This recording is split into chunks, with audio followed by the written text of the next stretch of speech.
Hello friends, welcome back to my channel. চলে এসেছি আবার একটা নতুন ভিডিও নিয়ে। তো তোমরা কেমন আছো? আশা করি খুব ভালো আছো। আমিও মোটামুটি ভালো আছি। তো আজকে ভিডিওটা সকাল থেকেই স্টার্ট করছি। তো বাড়িতে কী হচ্ছে না হচ্ছে সব কিছুই তোমাদের সাথে শেয়ার করব। সকালে আমার প্রতিদিনের যেটা কাজ পড়ানো, তো আমি চলে গেছিলাম পড়ানোর জন্য পড়াতে। তো তারপর চলে এলাম, পড়িয়ে এসে দেখো এরপর সেলাই ক্লাসে যাব, সেই জন্য একটু মুড়ি খেয়ে নেব।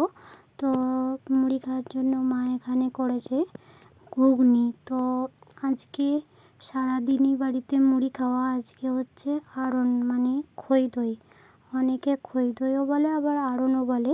তো আমাদের সেটাই হচ্ছে আজকে। তো আজকে সারাদিনই মুড়ি খাওয়া। তো আমি এখন মুড়ি খেতে বসে গেছি। আর এইদিকে জেমা আমাকে ডাকলো চপ নেবার জন্য। তো জেমা এখানে চপ করছিল, সেটাই আমাকে দেবে বললো। আর দেখো জেমা চপ করতে বসে পুরো চপের দোকান মিলে দিয়েছে চারপাশে। তো আমি তারপর জেমার কাছ থেকে চপ নিয়ে চলে এলাম। তো জেমা জিজ্ঞাসা করছিল যে চপটা কেমন হয়েছে, টেস্ট করে আমাকে জানা।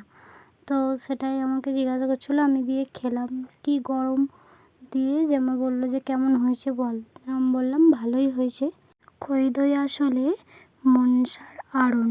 তো মনসা ঠাকুরের আড়ন। তোমাদের ওইখানে কি এই মনসার আড়ন আছে? আমাকে কমেন্টে জানিও। তো আমাদের এখানে আছে।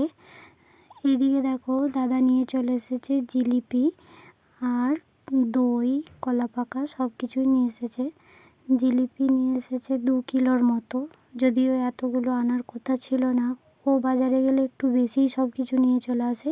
আর এইদিকে দেখো দাদাকে দিয়েছে জেমা 2টো চপ। আর দেখো মনসার পুজোর জন্য সব কিছু জোগাড় চলছে এখন, জেমা সেটা করছে। তো বললাম যে এটা মনসার আড়ন, তো মনসার পুজো হবে সেই জন্য। তো তারপর আমি রেডি হয়ে গেলাম সেলাই ক্লাসে যাওয়ার জন্য। তো আজকে সেলাই ক্লাসে একটু লেট হয়ে গেল যেতে। তো তারপর দেখো আমি সেলাই ক্লাস থেকে ফিরেও গেছি। তো সেলাই ক্লাসে গিয়ে কোনো ভিডিও কিন্তু আমি করিনি। তো তারপর দেখো এই যে মনসার পুজোর সব শীতল যা কিছু আছে, চান জল, সব কিছু এগুলো ঠাকুরের প্রসাদ নিতে হবে, তাই আমি নিয়ে নিচ্ছি খাবার খাওয়ার আগে। তো এই পাশে দেখো খইটাও আছে। খইটা কিন্তু দই মেখে খেতে হবে, তবেই খই দই খাওয়া হলো। তো দইও কিন্তু এই যে নিয়ে চলে এসেছি, বললাম তখন। আজ এই ছোট্ট একটি ভিডিও আমি তোমাদের সাথে শেয়ার করলাম। আর এরকম আড়ন তোমাদের ওখানে আছে নাকি জানিও।